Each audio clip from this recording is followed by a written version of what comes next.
Hey everyone, Brendan Leslie, FLConservativeVoice.com, standing next to a man that needs no introduction. It's the firebrand conservative representative, Anthony Sabatini. How are we doing today? Good to see you. Thanks for coming by. So I want to talk to you about constitutional carry. It's a bill that's near and dear to your heart that you're trying to push. What's going on about it? Is there even a chance that we can get this passed in Florida? Well, actually, there's only one person standing in the way, and that's the Speaker of the House in the state of Florida. His name is Chris Sprouse. The Senate president said he would support it. The governor said he'd like to sign the bill. You just got to get it to his desk first. So that means the only person left in the legislative puzzle is the Speaker of the House. Now, of course, he's not going to publicly come out and say, oh, I'm against constitutional carry. He would get filleted by Republican-based voters. So he's just going to kind of try to run the clock down and evade the issue and everything else. So we are pushing the issue as loud as and hard as we can. We have thousands of grassroots activists doing door knocking, rallies, phone calls, emails, everything we can possibly do to get more attention on this. But really, it's just one person. You have a lot of that up here. You get rhinos who, say that they're going to do all these things, and then they come up here and they push back against any conservative reform, any kind of conservative effort. And it's frustrating, but at the end of the day, we'll win. It took 13 years to pass constitutional carry in Texas. I think it was way too long, but that's the way it is. I expect it to take multiple years in Florida. We've filed it for 3 years now. It's getting more attention, more traction, but getting it done means putting pressure on weak leaders in the legislature, and that happens every year. And why is Florida a state that should already have this in law? Well, quite literally because we have supermajorities, near supermajorities. We have the House, we have the Senate, we have the Supreme Court, we have the governor. We've had everything for 20 years. It doesn't make sense why you'd still put Nikki Fried, Commissioner of Agriculture Nikki Fried, in front of this program where she can just waitlist you. You got to pay $100 for a fee. It can be revoked at any time. The Second Amendment should be like the First Amendment. It should be a sacred right that is not burdened by government. The government shouldn't have to say that, if you want this right, you got to go jump through a hoop and we'll grant it to you if you're on your best behavior, yada, yada, yada. You should just have that right. And that's what constitutional carry is, going back to the Constitution, open carry, permitless carry, restore the Second Amendment. We should have it, but we just have really weak leaders sometimes who are afraid of anything that's offense related, anything that moves conservatism forward and freedom and liberty and Americanism forward, they're generally against, even if they're Republican. Is there any chance of you and Chris Sprouse having any sort of communication? Because that's, your critics always want to say that it's very hard for you to work with the other side, being Chris Sprouse, a more moderate Republican, you're more conservative. Is there a chance of that ever happening? They kind of have it backwards. They think, okay, it's a personality thing, and so it's making it hard to work on the bills. It's actually the opposite. I'm pushing conservative legislation, so they don't want to talk about it. You push election integrity, they'll break contact immediately. If you're pushing ban on drop boxes, E-Verify to stop illegal immigration in Florida. If you're pushing the heartbeat bill, like me and Representative Mike Hill had done for years, and they've killed it. If you're pushing other types of serious reform, they're not going to want to work with you. It's not about the person, it's about the issue, but they'll sort of masquerade and say, oh, it's about the person, so that way they don't have to own the fact that they're against something that's very popular with Republicans.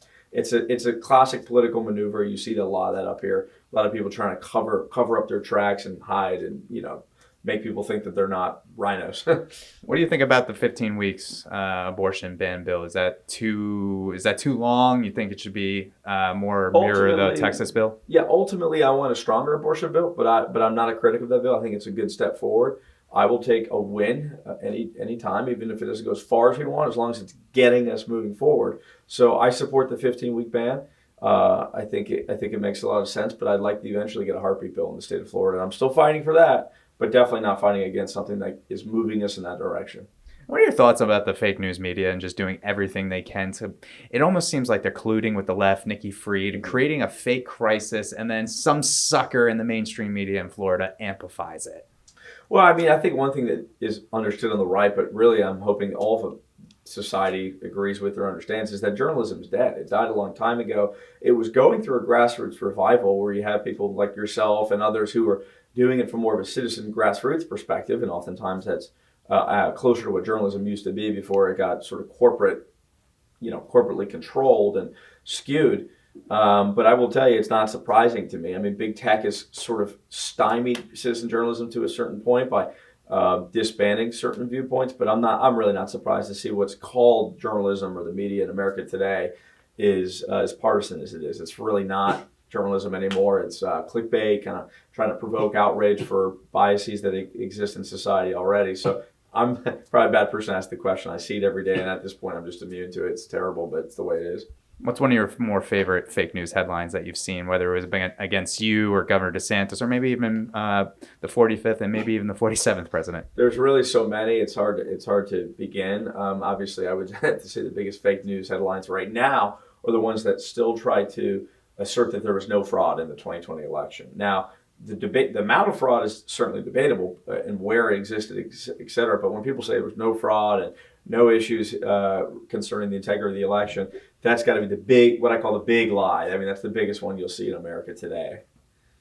What do you think of Governor DeSantis and his leadership in the state? I think he's the best governor in the country by a landslide. I think I support probably 100 or 99% of everything he does. And I think as the legislature, we should always be throwing more conservative legislation at him for him to push. And the problem right now we have in the legislature is it's never going to be aired out in public, but we have really weak legislative leadership that don't agree with DeSantis on the Second Amendment, hard pro-life stuff, and bigger pro-life stuff, and immigration, taxes. There's all types of conservative reforms that are actually being held back by the really tepid leadership. But people need to understand, DeSantis was a Freedom Caucus guy. He was my congressman. He is a true fighter. He loves liberty. A lot of the empty seat politicians in Tallahassee will claim to be in lockstep with him because he's the second most popular Republican in the United States behind Trump. But the truth of the matter is they actually have much, much more moderate views, and they kind of hold him back. I think if they unleash DeSantis by pushing a more conservative agenda, I think you'd even see him be even greater than he is. But I definitely support everything he's doing. Do you think Trump runs in 24?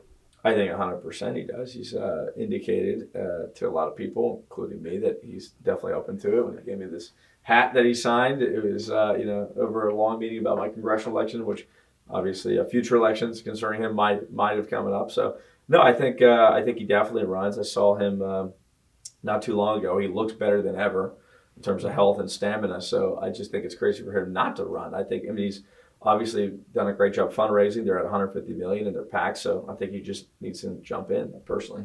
And what do you make of the media trying to cause that divide between Trump and DeSantis? I think it's pretty fake. It's what can we do that's really going to divert attention from the failed Biden administration? I mean, Biden is not only really sick, he's a failed president. He already is, but he's about to oversee the largest inflation in 50 years in American history. So you got all this attention on it. You see the polls dipping. And so the only way you can really divert from that is through like celebrity gossip. So that's what they've done with Trump and DeSantis, like two very famous politicians, and they've just sort of done, People magazine style gossip pieces about them. It's really part of a larger ploy to try to divert attention from the Democrats. And I don't think it's really working because it kind of went up and then it kind of faded away again. That's Representative Anthony Sabatini, conservative firebrand. Thank you very much. Thank you for coming, Brandon. Take care.